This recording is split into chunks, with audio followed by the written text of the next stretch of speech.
And for what I understand, this was a hot topic when Shannon was up here. So I'd say, again, this is the newbie. Lori wanted me to talk about receipting process, so we're just trying to stress the proper procedures for remitting collections. There's still a lot of confusion.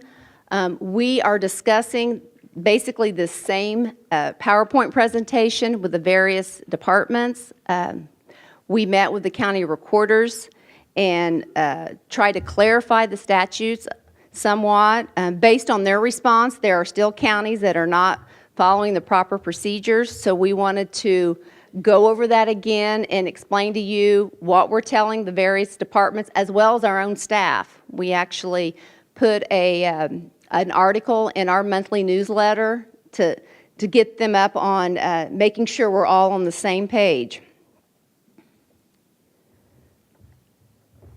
These are the statutes that relate to the responsibilities of the treasurer and the auditor. And these actually promote segregation of duties. But it applies to all the cash collection points in the counties, as well as money coming in from citizens. So it's everything that actually the county is receiving. IC 36-2-10-10. In summary, money payable to the county must be received and deposited by the treasurer. Received and deposited by the treasurer. 36-2-912, the auditor must maintain current records with the treasurer. That's your responsibility right there, the second one.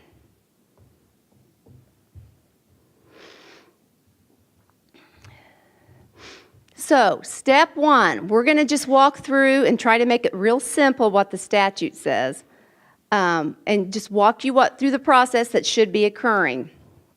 Step one, go to the auditor. They go to the auditor should prepare a document that shows the date, funds, credited amount, person paying, and source of payment.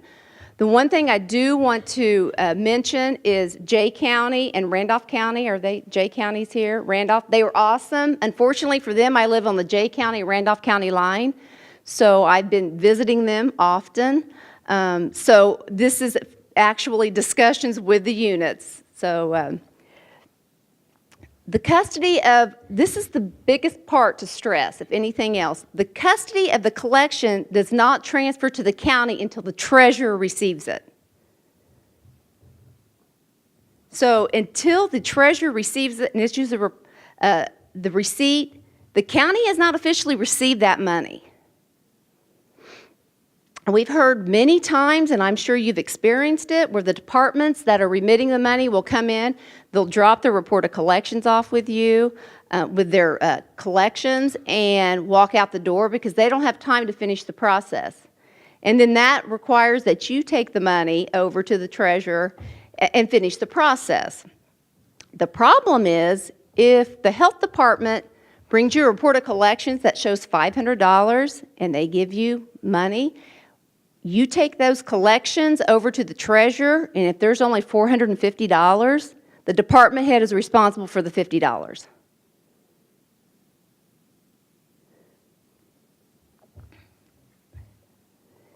That just results in poor internal control. And we realize that happens. People are in a hurry, but they are going to be responsible if the monies are short. So, we're clear. Step one, they're coming to your office. You're going to prepare the document, date, funds, and so on. Step two, now they need to go to the treasurer's office. And they're going to take one of the documents obtained from the auditor to the treasurer. Remember, the custody of those collections don't transfer to the county until the treasurer has that money. I cannot stress that enough. Laying on your desk does not mean that it was receipted in by the county. So the individual will take the document to the treasurer's office. The money's counted by the treasurer, and a receipt is issued at the time. Now, I know there are different processes. Some will have them sign part of the quietus they receive from the auditor. We realize there are various ways. Also, you can also do electronic information between the two offices, either one. What I've, just from talking to Randolph and Jay County, at least Jay County, they for the most part, do both ways. They'll send an electronic copy at the end of the day, but their main process is taking that part of the quietus over their signature. They actually get stamped by the treasurer, so that would constitute the receipt.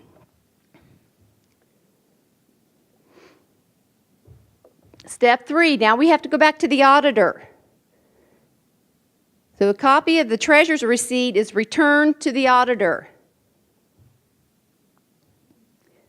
Again, you can do the electronic, but most of you, from what I understand, are actually getting the quietus that has been stamped by the treasurer back to the auditor.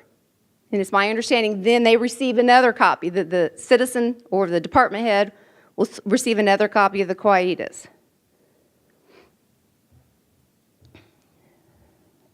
So, at the end of this process, everybody should be happy. So the auditor has the information that she needs to post, or he, to post the funds ledger and proof that the treasurer got the money. Because you've got that quietus that shows the signature of the treasurer. And the treasurer has the information to post their funds ledger because the department head or the citizen brought their part of the quietus. And the person that is paying, they have information that shows it was posted to the funds ledger and that the money was received by the treasurer.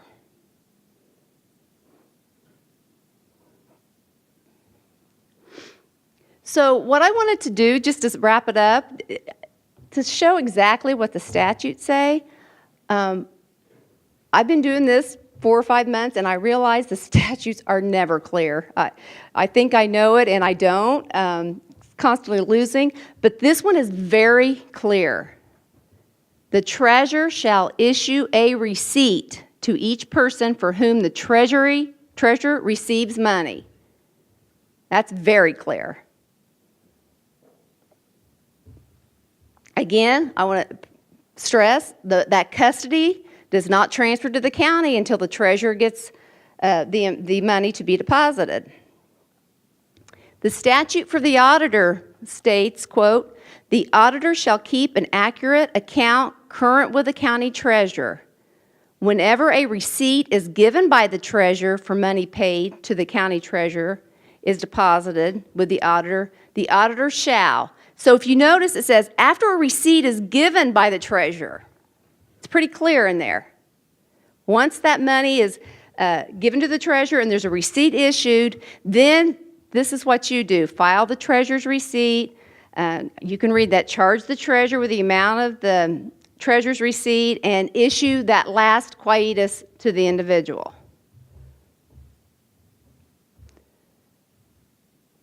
So are there any questions?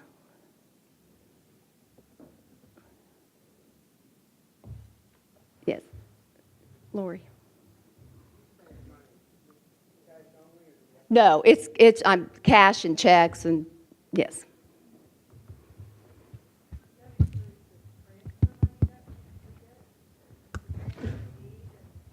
It's all collections.